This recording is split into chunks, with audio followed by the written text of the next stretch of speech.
Welcome to Native America Calling. I'm Sean Spruce. Conservationists are trying to stop a controversial bear culling program by Alaska wildlife officials. But the plan to use helicopters to shoot dozens of brown bears has the support of the Alaska Federation of Natives and several local tribes in southwest Alaska. State officials say thinning the bear population will increase caribou numbers in the area. Caribou are an important subsistence food source. We'll look into the complexities of the Alaska Predator Management Program right after the news.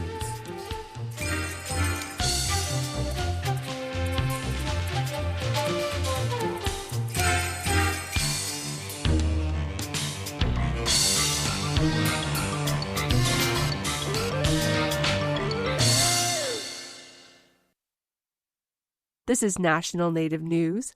I'm Jill Freitas. The issue of missing and murdered Indigenous people continues to impact families and communities across Alaska. Last week, advocates, tribal leaders, law enforcement, and policymakers gathered in Anchorage for the state's first Justice Summit to discuss solutions and next steps. KMBA's Rhonda McBride reports. The gathering opened on an emotional note at the Dena'ina Center with a keynote speech from Abigail Echohawk, director of the Urban Indian Health Institute in Seattle. Echohawk grew up in the interior Alaska community of Copper Center and spoke about her own trauma. I was 6 years old the very first time I experienced rape. Even now, as a person who sometimes gets triggered by the work that I do, I can close my eyes and feel the pain. A pain that Echohawk says almost led her to take her own life at the age of 9. At the time, she didn't know her father had contacted Alaska State Troopers. We knew who the perpetrator was. The conversation that happened was basically like this: she's an Indian girl, we don't have the resources nor the time. In 2018, Echohawk helped to publish a landmark study that examined more than 500 cases of missing and murdered Native women. She says the findings confirm that more than 1 in 5 cases did not exist in law enforcement databases. So we actually found in this snapshot of 71 cities across the United States that the data was not there. Echohawk says Anchorage, Fairbanks, and Juneau were included in that study. Explanations that Echohawk says reflect systemic racial bias. But whatever the reason, she says the lack of data has real consequences for Native communities because it limits resources for investigations, healing, and community safety. This isn't a handout we're asking for. This is justice we're asking for. The summit was organized by the Alaska Working Group for Missing and Murdered Indigenous Women, Girls, and Two-Spirited People. In Anchorage, I'm Rhonda McBride. Spring whaling is one of the most important traditions in Utqiagvik. But this year, unusual sea ice conditions delayed the harvest, and the community didn't land its first whale until late in the season. Aliona Knighton with the Alaska Desk reports. Chucky Panitchek Hobson has been whaling for about a month before he landed one this spring. I told my crew at our next opportunity we're going to take that chance. And that very same next day, we got onto that whale. By this point, Hobson says Alaska's largest subsistence whaling community has typically landed 10 or more. But this year, Hobson says the ice edge is rugged, with very few flat spots for pulling up a whale. When the crews were pulling up the 50-foot whale last weekend, some of the ice broke under it, and Hobson thought they were going to lose a lot of the harvest. And once it got to the thicker ice, we were able to get it up. Utqiagvik, like other coastal Arctic communities in Alaska, relies on whaling as a crucial food source and to maintain Inupiat traditions. Andy Mahoney is a research professor at the University of Alaska Fairbanks Geophysical Institute. Mahoney says that normally young ice forms earlier in the year. Then windstorms push the new ice against the existing shorefast ice to create ridges. The key part of it is timing. This winter was quite cold in Utqiagvik, but the Arctic overall is warming faster than the rest of the world. Hobson says that after landing the whale, the crew spent 2 days processing it on the ice. Then they shared some of the harvest with the community. A little taste before the big whaling festival that usually happens later in the summer. On Thursday, Hobson was headed out to the ice again. He says he really hopes that first whale won't be their only one of the season. In Anchorage, I'm Aliona Knighton. And I'm Jill Freitas.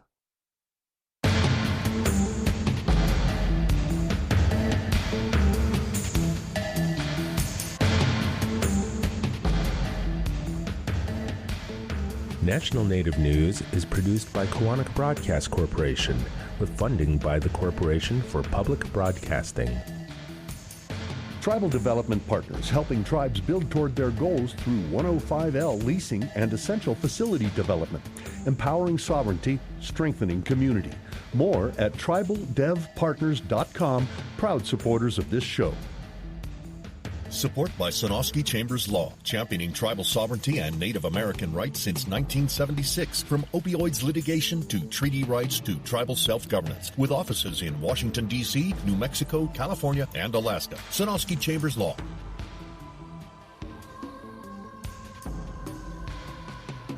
Native Voice One, the Native American Radio Network.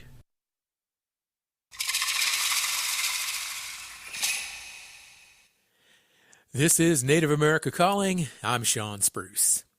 The state of Alaska is renewing a bear killing program in southwestern Alaska to boost the declining Mulchatna caribou herd. Brown and black bears will be targeted within a 40,000 square mile state-managed area during the spring caribou calving season. The program has received widespread criticism from conservation groups and some wildlife biologists who say there are other reasons for the decline in caribou numbers.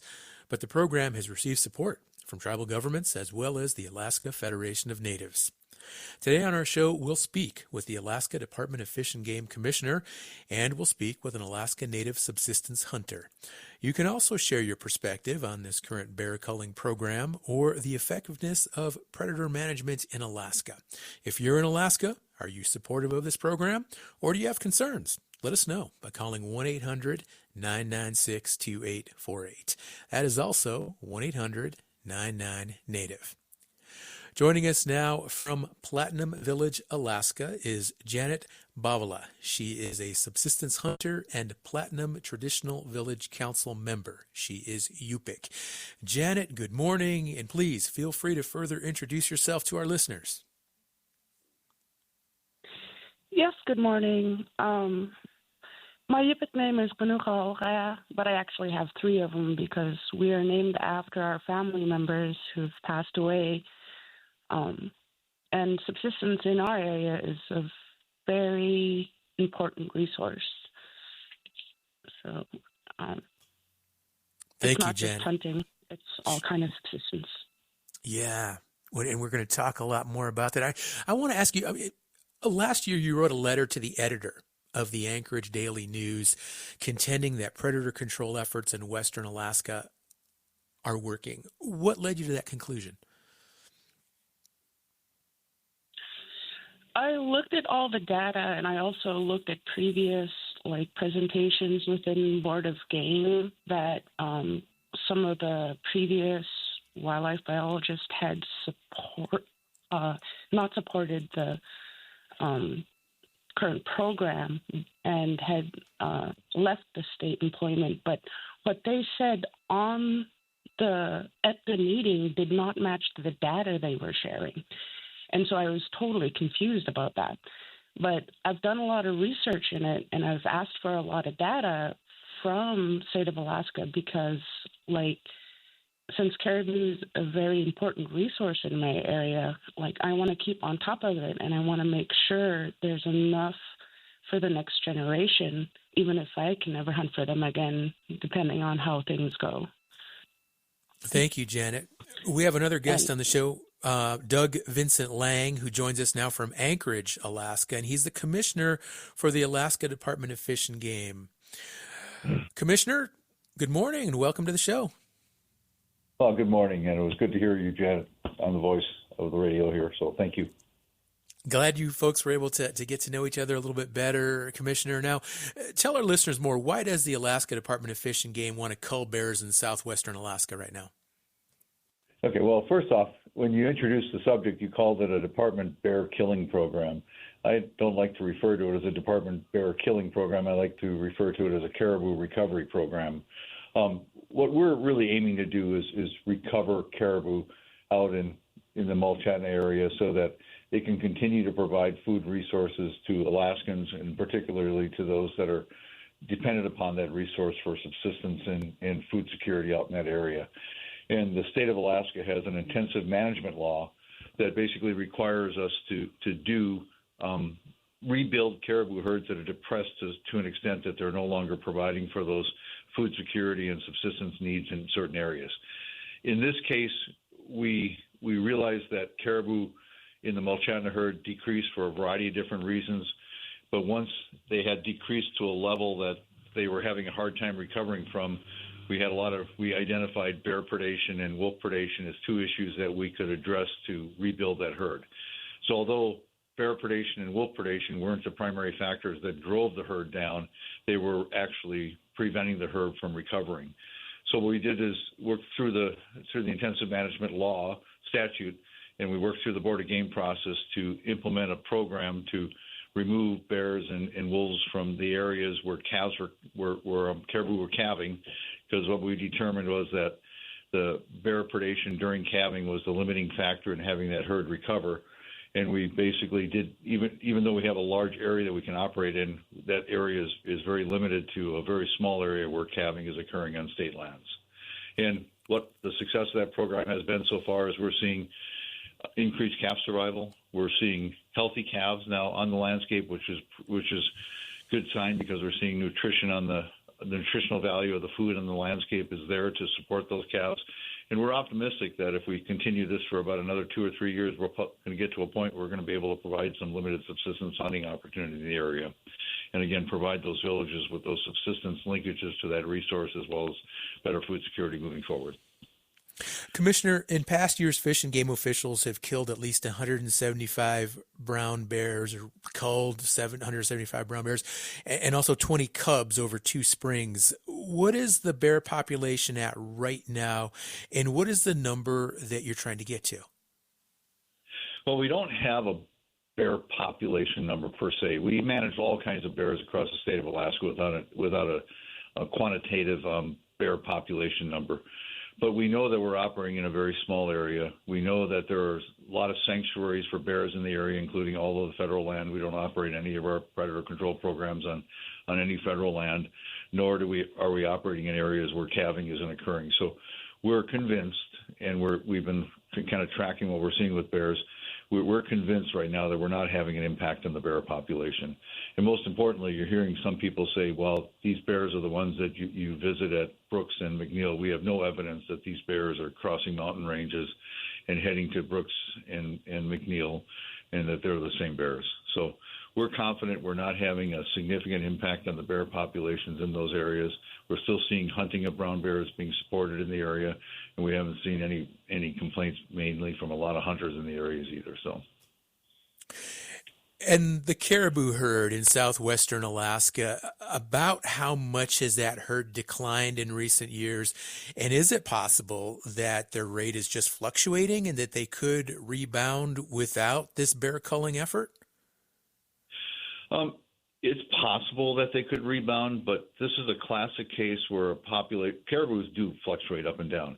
And when they're at very high numbers, we have very high numbers of predators on the ground. And then when you have a decline of that population due to another variable, for instance, a bad couple of winters, in this case you had brucellosis on the landscape, you had a whole series of factors that drove the population down, but the predator population stayed very high. So what happens is we go back in, we remove that predation pressure on that herd, especially on the calves that's occurring. That's the primary factor. And then over time, as we release that pressure on the calf and the caribou numbers start increasing, we back off of predator control. Bear populations start increasing in response to that, and again you reach a new balance at a higher level of caribou and bears. Commissioner, you mentioned bad winters as one factor that affects caribou herds. What are some other factors, and what are the efforts to address those as well? Well, other factors that happen on the landscape is brucellosis. That was a disease that caribou get, and it was affecting those caribou, and we're seeing decreased survivals of adults with that. That seems to have stabilized on the landscape. We see there was sometimes when caribou population gets very high, they trample a lot of the vegetation on the ground. There's very poor lichen productivity, which they're dependent upon for nutrition.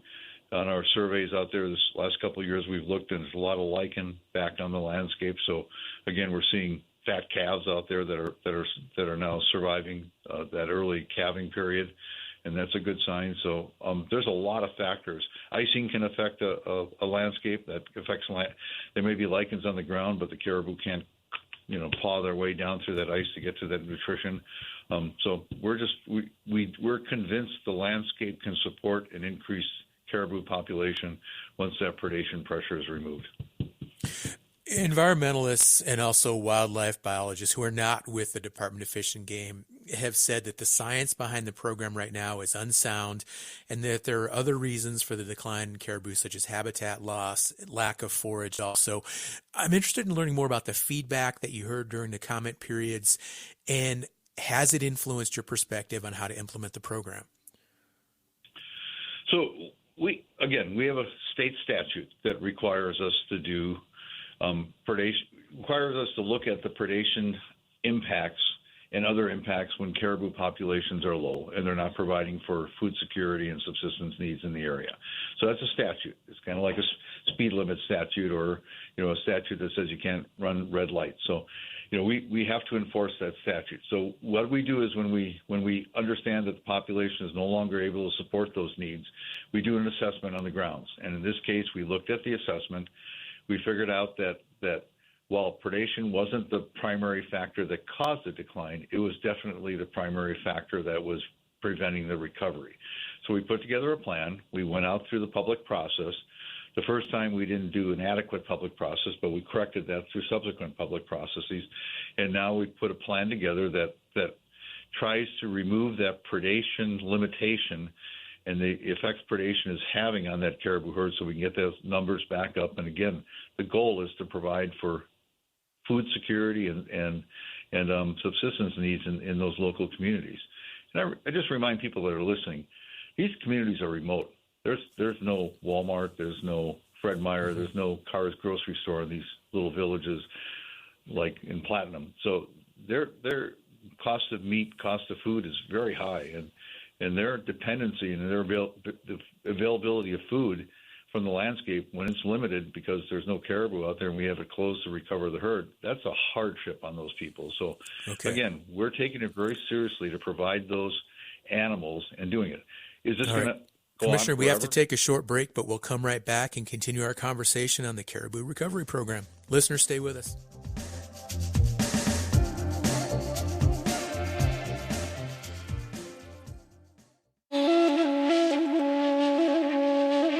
A new report by the Native American Rights Fund shows the number of Indian law victories has steadily increased since the organization was founded more than 50 years ago. But progress halted under Chief Justice John Roberts. We'll highlight key cases from the past and those yet to be decided on the next Native America Calling.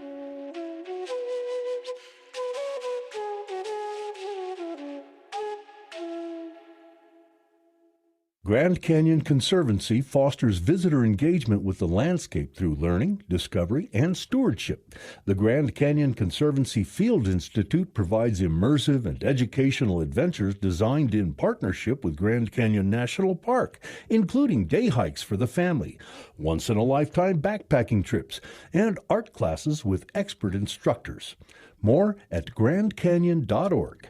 Grand Canyon Conservancy supports this show. Thank you for listening to Native America Calling. I'm Sean Spruce, and we're hearing about a controversial predator control program in the state of Alaska. The program aims to protect a declining caribou population from bears in a 40,000 square mile area. If you'd like to comment on this program or ask a question, one of our guests, you can do so. Call us at 1-800-996-2848. That number again, 1-800-996-2848. One of our guests today, Doug Vincent Lang, is the Commissioner for the Alaska Department of Fish and Game. And Commissioner, before we went to break, you were talking a little bit more about the comments that you heard and what all went into implementing the program. And I'd like to go ahead and let you finish your thoughts there, because it was a quick break we had to run into. Yeah, no problem. So again, I was saying that we have a state statute that requires us to do this, and we basically have an intensive management protocol developed inside the department that gives us guidance as to how to do this scientifically and how to involve the public. And the public had ample opportunity to weigh in through the Board of Game process as well as through the advisory committee process, and there were a lot of public comments that were provided to the board members. Again, the board has the final say on whether or not we implement these programs or not implement these programs. And I guess, yes, I understand there are people that are upset with killing bears in the area, but again, I have a statute that I'm required to abide by, which is recover these herds when they're no longer providing for subsistence and food security for local areas. And we do that in a scientifically sound manner, and we take into consideration the impact that has on bears and their sustainability on the landscape. Happy with this, and I'm curious to know more about how you're responding to critics' concerns, and specifically also what happens to the bears after they're killed. Will the meat be harvested? Yeah, it's donated to local villages. No animals are wasted. We can't do that ethically as part of the department. And we've also, gotten words that we're not killing them in a humane manner. We have a veterinarian on staff out there, so we're making sure all bears are dispatched ethically. What about the helicopters that hunters use? Can you tell us a little bit about that process? And again, how you ensure that this is a humane way to take down the animals? Yeah, so if we're on the landscape, what we're doing is we're looking for bears that are actively predating on caribou calves. And when we find that situation occurring, we fly in with a helicopter and we shoot them out of the helicopter. That's the most humane possible way of doing it. Land and shoot, probably the bears will chase away. We figured out at the end of the day that having a more stable platform such as a helicopter that can hover is the most humane way of doing this. Okay. Now, Commissioner, there have been legal challenges that did halt the process, but ultimately the Alaska Superior Court ruled in the state's favor. Tell me more about how these legal challenges have changed the state's approach. Well, we had a setback because one lower court did not feel we did the adequate public process. We went back and corrected that by holding a special meeting and providing more opportunity for public comment into the process. I think there was another legal challenge after that, and again, the Supreme Court ruled or the Superior Court ruled that we could proceed this year with the process, that we corrected the deficiencies in the public process from the last one. The Alaska Federation of Natives. Point out that just one other thing. I will point out that predation control is not something unique to Alaska. In the lower 48, there are annually tens of thousands of coyotes that are dispatched because of predation on landscape, and they're done, with aerial shooting too. And the science behind it is sound. We have instituted intensive management programs for bears and moose in near the Anchorage area in Unit 16, and we found out that it wasn't successful, so we ended that program. So we have metrics in place here. If we found out that our bear removal program wasn't having an effect on increased calf survival or the recovery of that herd, we would end that program. Okay. And what we've seen over the last year is that the population of the overall herd has grown 30% since our bear removal started in 2003, and the herd has the highest calf to cow ratio since 1999. So, we're following through, and if we didn't see those numbers, we wouldn't be doing the program any longer. All right, and I appreciate you clarifying that predation programs occur in all parts of the United States. It's really important for our listeners to understand, and I agree. You mentioned the herd, of course, and these numbers that are looking more favorable. Currently, subsistence hunters cannot hunt the Mulchatna caribou herd. When is it possible that they will be able to hunt again, and what type of data will you look at to indicate that will be a process to start again? Well, we're going to look at the herd numbers. We're going to make sure that under state law, the first priority is for subsistence. So we're going to make sure that we're providing for subsistence needs before we open it up to general hunting in the area. I can't tell you what the exact herd size has to be. It has to be stable, and we have to continue to see growth in the herd, because we certainly don't want to have conducted this predation program and taken the public controversy associated with it and then prematurely open the herd up to hunting and then be back to where we were in the beginning. So I don't know what that number is, but right now I'm optimistic that it's not forever that this herd is going to be closed, because we're seeing, again, we've seen the herd increase in size, and we're seeing increased calf survival. So I'm optimistic in the next before next 5 years, we'll see some kind of limited hunting opportunity out there for subsistence. The Alaska Federation of Natives, they support the plan, and I would like to know how much consultation there was with tribal leaders and native subsistence hunters, and also, are there any traditional Alaska Native management practices that are being employed as well? So we have a pretty broad-based advisory committee structure out in Western Alaska. A lot of tribal members participate in that process. Tribal members came and participated in the board process as we were moving this forward. I know tribal members worked through AFN to get that support, that resolution of support for this program. Yeah, so we've talked to people, and we talk to all impacted people as we move forward. So yeah, their input was valuable in helping us implement this program, and I want to thank them. Thanks, Commissioner. Let's go to the phones now, where we have Bill, who is listening in Albuquerque, New Mexico on KUNM Radio. Good morning, Bill. You're on the air. Hey, thank you. I heard one of your guests say that all the meat was harvested and shared among the villagers. I was just curious if other elements of the animal, if there were things like claws that might be used, and the pelts, of course, are those also used? And then a second question regarding predation control. I know in some regions that when the predated animal begins to deplete too much, they control the predators with hunting permits. And so I'm curious to hear why we're doing this from helicopters and not increasing bear hunting permits. Thank you. Thank you, Bill. Commissioner, if you could respond. He mentions the claws and the hides as well, in addition to the meat. And also, what about hunting permits? Is that a possibility that's been explored?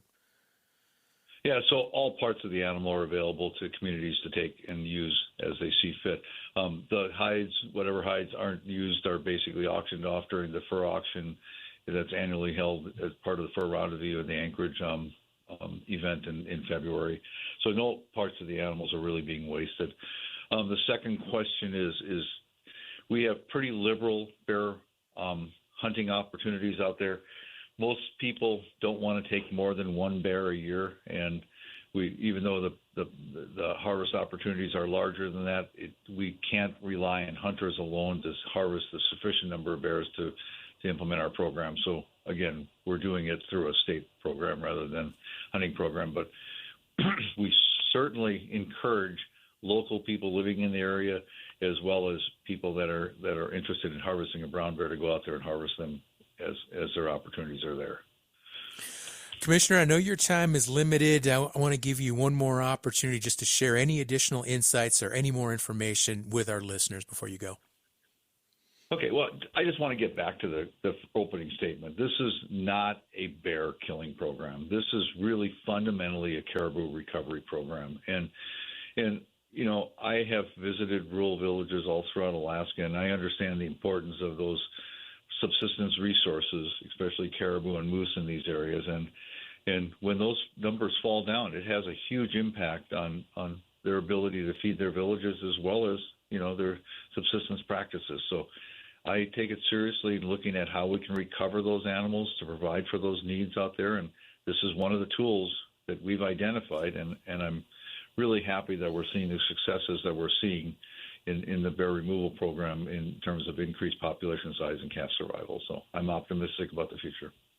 Commissioner, thanks for coming on the show today. Hey, and thank you for the opportunity. And it was wonderful talking. It was Jessie, is that her name? Janet Bavila. Yeah, we're going to bring her back into the conversation. It was very nice hearing your voice. Thank you for commenting. Commissioner for the Alaska Department of Fish and Game, Doug Vincent Lang, joining us here today on Native America Calling. Our other guest, Janet Bavila, is in Platinum Village, Alaska. She's a subsistence hunter and Platinum Traditional Village Council member. And the phone lines are open for other listeners who would like to join our conversation. 1-800-996-2848. 1-800-996-2848. Let us know your thoughts on this program. It can be referred to as a caribou recovery program or also a predator control program. I'd like to hear your thoughts. What do you consider it to be? Let us know, 1-800-99-NATIVE. Let's bring Janet Bavola back into the conversation now. And Janet, we heard from the commissioner earlier. We talked about the moratorium on caribou hunting. And in past years, there's also been moratoriums on moose hunting. And you argue that alone, those moratoriums don't help boost their populations. Can you explain that more to our listeners? All the locals in my area from different villages, because we have family all over, north and south of us, have seen an increase in the bear population. Whether that's due to them learning how to predate on the caribou calves or because there's no more commercial fishing in certain areas and there's a lot of sockeye because there's limited subsistence fishing due to the low populations of king salmon. And so you see this high number of sockeyes. It provides another food resources, and you've seen, and it's not like science going out and counting it. It's locals seeing it on the ground throughout the year, like proof in front of them that the bear population is going up, where they're clashing with locals many times, going after their food source that is already processed and caught by people, or trying to break into homes. Or we see, like, when I was younger, bear cubs would see only one or two. Now it's like people are consistently seeing between 3 and 5 cubs that look healthy and fat and big. And it's a concern for us, not only for our food security with the caribou, but also our safety with all the interactions that we're starting to get with them. Where last year alone, we had 3 bears come into the village that had to be chased out. Mm-hmm. Janet, where I live in western North Carolina, I actually have bears that come into my neighborhood, and I can tell you all the neighbors get on pretty high alert when somebody sends out an email or a text message saying that a bear has been spotted. And this is a residential area where I live. But you also say that most of the arguments opposing this program have been based on emotion and not science. And you talked a little bit earlier about the data here, but tell me more about the science that has changed your mind on the issue. Well, looking at the data they collected before, it showed that the highest number of calf deaths was predator. They just didn't know which predator at the time. And so, they implemented a program, and then they realized, like, okay, it's not wolves that are doing the most, it's bears. And so they're like, okay, we need to change this. And it's been discussed by advisory committees, which Doug kind of touched on a little bit. And I think we're unique in that way compared to other places where there's locals from every village that are on an AC, and we go over proposals that eventually go to the Board of Game or Board of Fish. And locals know their area better than other places. I'm not going to go up to, like, Barrow in the same state and say, hey, you can't hunt for this or you should hunt for this. I'm going to be like, well, leave it to them. They know their landscape better than we do. And that's how I view it. Like, we've seen all the indicators. And then when you look at the data, there's the Mulchatna caribou herd has calving grounds on both state and federal. And so they have a baseline with the federal. The federal one, calves are not increasing the way it is on the state land where they're doing the program. And so you see clear lines that it's a direction that will likely help the herd, and then eventually they won't have to do it because it'll stabilize, in my mind. But we got stopped before we could see the fruits of that labor. And it's hard to tell, like, how much it'll get better because it was stopped partway through. Janet, we're going to have to take another break here in just a moment, but when we come back, I want to talk about an article that featured you in High Country News, and you described being a teenager and how easy it was to see the caribou at that time. And I'm also interested in learning more about your lifestyle as a subsistence hunter and how it's changed in recent years. But of course, first, we do have to take an underwriting break, so we're going to do that.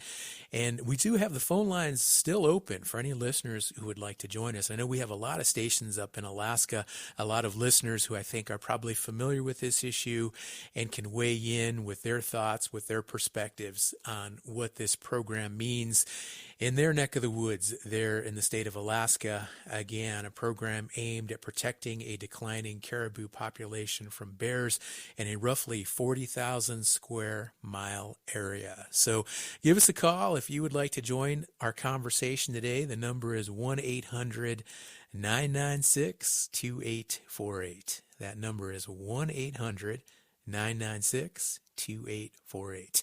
Tell us your thoughts on this controversial predator control program in the state of Alaska. 1-800-996-2848. Or you can also chime in on our social media platforms. You can go to our Facebook page, our Instagram page. We also have Blue Sky and Threads. And you can always visit our website, nativeamericacalling.com, and you can post a comment on that platform as well. So whatever avenue you choose to connect with us here today on Native America Calling, I urge you to do so. But again, the phone lines are open for anyone who would like to talk on the air. That number is 1-800-996-2848. I'm Sean Spruce, and we will continue our conversation with Janet Bovala on the other side of this break. Stay with us.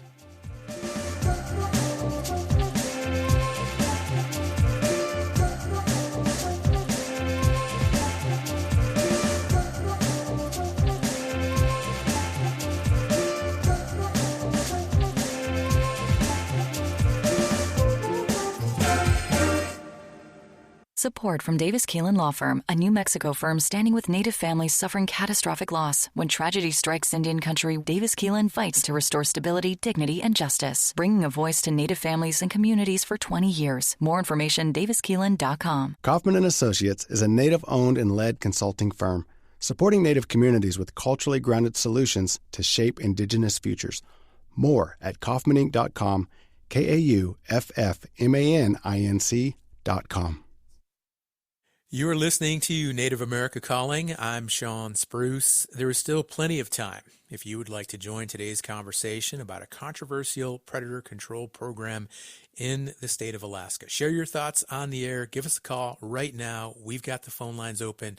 Producers are standing by. They're waiting for you to call. So just pick up your phone, 1-800-996-2848. 1-800-996-2848 to share your comments on the air.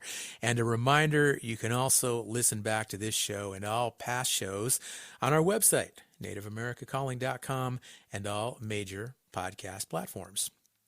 We have Janet Bovala on the air right now. She is a subsistence hunter and village council member from Platinum Village, Alaska. And Janet, how abundant were the caribou herds when you were growing up, and how has your way of life been impacted as those numbers have decreased over the years? The numbers were very high. Back then, folks, if they wanted to, could get 5 caribou on a general hunt. But, people only grabbed what they needed for them to survive for the next available resource. So, my family, for example, only got 2 caribou, even if we could have gotten 5 if we wanted to, or actually more, because I think it depended on hunters, if I remember correctly. And we would see herds that looked anywhere between 50 to 100, and they'd be running across our landscape, and it was, beautiful. Now, at my age, if we go out, at most, we'll see probably 8 caribou passing, and you see the decline very much, which is heartbreaking for some people. I mean, we already sacrificed to do a volunteer closure on moose for 5 years to grow those numbers, which we succeeded in. But they're harder to hunt than caribou because they're lone creatures. And they go deeper into willows compared to caribou, which, just roam all over. And I don't think people understand food security issues for people in our area. Mm-hmm. Most people don't have full-time jobs. There's no road, so everything has to be shipped in, which is extremely expensive. Right now, our community has an additional detrimental where we don't have a post office, so you have to freight things in, which is way more expensive as well. And some people don't even have regular running water, which a lot of people think is they don't realize it's a privilege because they live in a place where they have easy access to a lot of resources that's already processed, and they don't understand how to process animals that is basically your food that they're living off of. Mm-hmm. Janet, some people, I'm sorry, let me ask you a quick question here. Some people listening to this show right now might be thinking, well, why don't you folks hunt the bear? And in some Native communities, it's common to hunt bear, and bear meat's considered a delicacy. But as I understand it, that's not the case where you are. Explain more to our listeners, though, please. I'm not sure exactly why most in our community don't eat bear. I think I know in some other areas, they think it's a loved one who's passed on, and so they won't go after bears. But I don't even see most of my people in my area go after predators, like fox and wolves and etc. They go after food that they're going to actually eat, like geese and seal and caribou and moose, and berries and fish. It's not just animals we go after. It's anything off the landscape that can provide nutrients and food to get us through hard winters. And I think it's probably a concept that's really hard unless you move out to a village, in an Alaskan rural village for a little while. Because, we've seen teachers who've landed in a village and they got right back on a plane and left. Mm-hmm. And so students couldn't have a teacher. They don't realize how vast Alaska actually is. It's the biggest state in the United States, bigger than Texas. But some people can't comprehend how big that area is. And so, they see where the program is and how big of a landscape it is, but it's small in comparison to our whole area. And, they say just let local hunters go up and get it. Well, it's hard to get to those calving grounds because they're very far from rural villages. We don't have the funds to go up there to go after one bear when you can get resources closer to home. Okay. We're not going to do that. Maybe a sports hunter will. That explains a lot. Yeah. Thank you, Janet. And I really appreciate you making it a point to educate and inform our listeners about how unique it is living up in your part of Alaska. Really, really helpful. Let's go back to the phones. We have a couple of people who are waiting to join the conversation. First up is Eva in California, who's listening to our show today on station KGUA. Good morning, Eva. You are on the air. Hi, thank you. And so I've heard about caribou being threatened before in relation to oil, proposed oil extraction. And so since I've been unfamiliar with the problem, I had to go online to look it up, and I see that it is still a factor in the besides bear predation affecting the caribou. Other factors are the other animals that hunt the caribou, and habitat loss and fragmentation is what is what I've heard about before in the past, industrial development, and not only the far past, but the more recent past, mining, logging, and oil gas extraction, and the expansion of roads, reduce essential foraging areas. And what I've heard about before is that they migrate. It's part of their what caribou do. They have migratory patterns, and so I just wanted to say that the bears are probably not as threatening as are mining, logging, and oil and gas extraction and the expansion of roads to reduce foraging areas. And these changes allow the predators to travel more easily and bring other prey. All right, Eva. Thank you for joining the conversation. That is a KGUA listener joining the show from California. Let's go now to Vera, who is listening in Barrow, Alaska on KBRW. Good morning, Vera. You are on the air. Good morning. Hello, Vera. It's a pleasure to have you. What's your comment? My comment about caribou in Alaska, especially in the North Slope area, we're all subsistence hunters, and I know for a fact that our relatives in the Anaktuvik Pass area complain a lot about game hunters coming to the area with airplanes, which disrupts their migration routes for the caribou. And, it's a main food source for our Inupiat families all along the whole North Slope. And it's just mind-boggling when I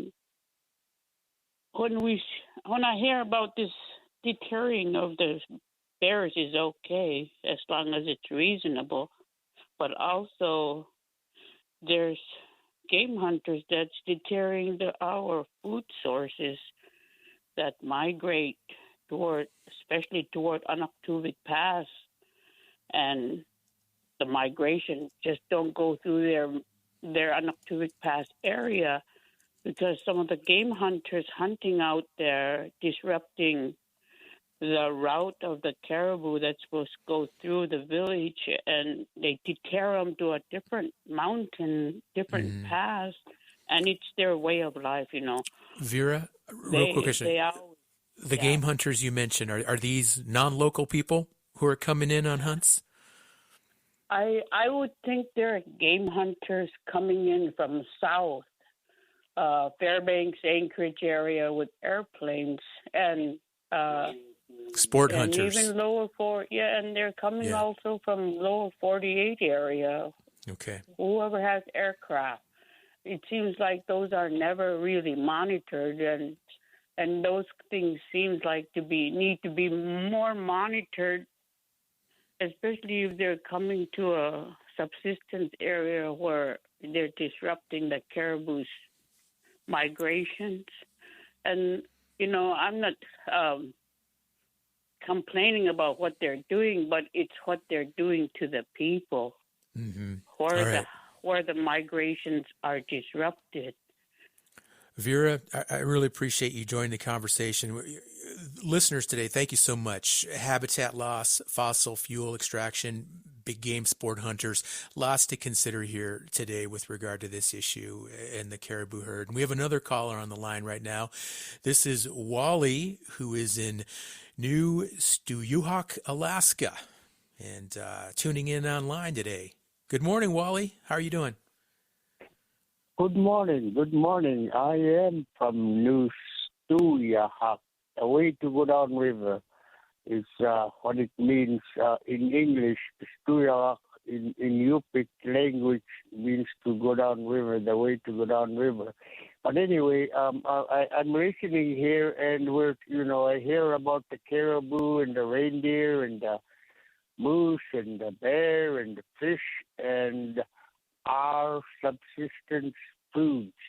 We, once upon a time ago, before these planes came in and telescopes on these guns and money, before that came in, we had an abundance of all these resources that we're talking about, and especially caribou. You know, they came down from the Mount Shatna, which is further upriver, say 50, 60 miles upriver there, and that was their feeding ground, their populating ground.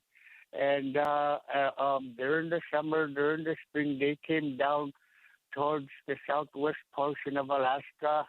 By the way, speaking of southwest Alaska, you know, I live right where we are considered the salmon capital of the world, Bristol Bay area, where you know, tons and millions and not quite millions, I'm exaggerating here, but fishermen make enough money to survive for the winter. Anyway, the caribou used to come down through the you know, the Mount Shatna, the river, and cross to the Nushagak River on our side, and you know, they would feed and populate behind our villages here between here and Dillingham and Manicoduk and further southwest here, you know, and they were doing that for a while there, and then all of a sudden, you know, they sort of disappeared, so to speak.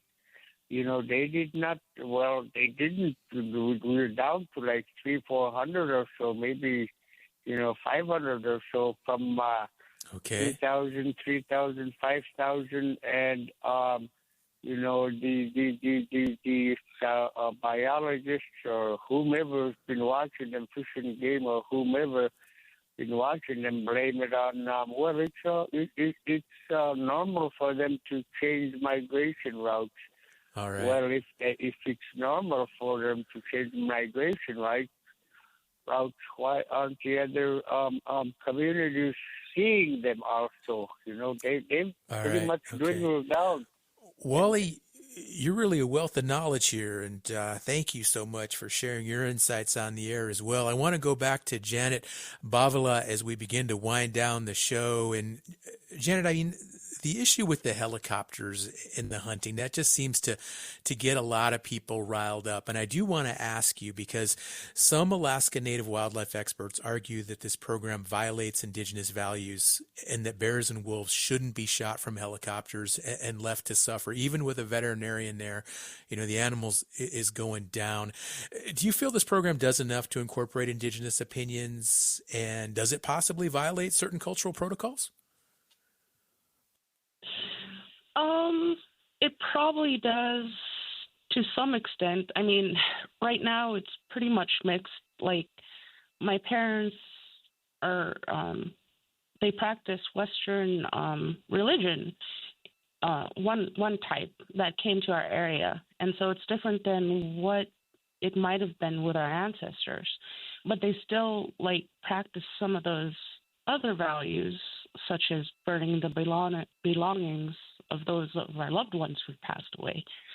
And so you have this clash of different cultures, but you also have to be, like, adaptive.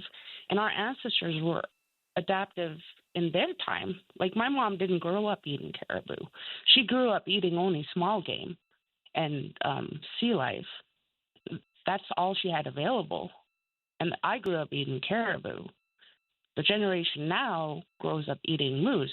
And so it does fluctuate.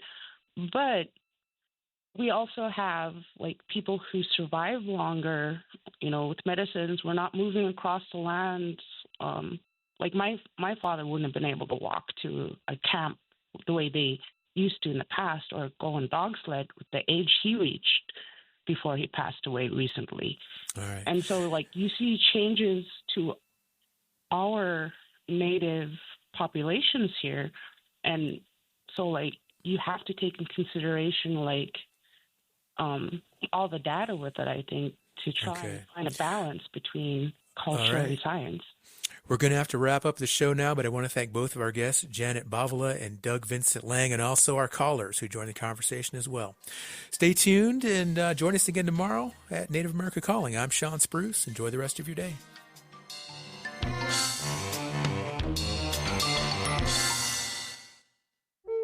Trickster Cultural Center, an authentic first voice of Native American cultural arts, will host the 2026 All My Relations celebration, honoring diversity through Native drum and dance, artistry, resource exchanges, and vendor fair.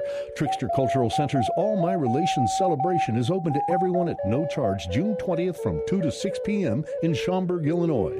More under events at tricksterculturalcenter.org or at 847-301-2090. Trickster Cultural Center supports this show. Who protects Indian country? Amerind does. As the only 100% tribally owned insurance carrier, Amerind helps strengthen tribal communities by providing reliable insurance coverage and keeping dollars in Indian country. From property and liability to commercial auto and tribal workers' compensation, Amerind is here to protect what matters. Celebrating 40 years of serving Indian country. Learn more at Amerind.com. That's AMERIND.com.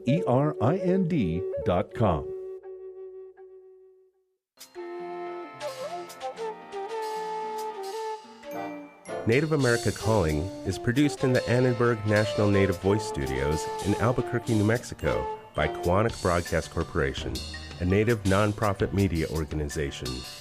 Funding is provided by the Corporation for Public Broadcasting with support from the Public Radio Satellite Service. Music is by Brent Michael Davids. Native Voice One, the Native American Radio Network.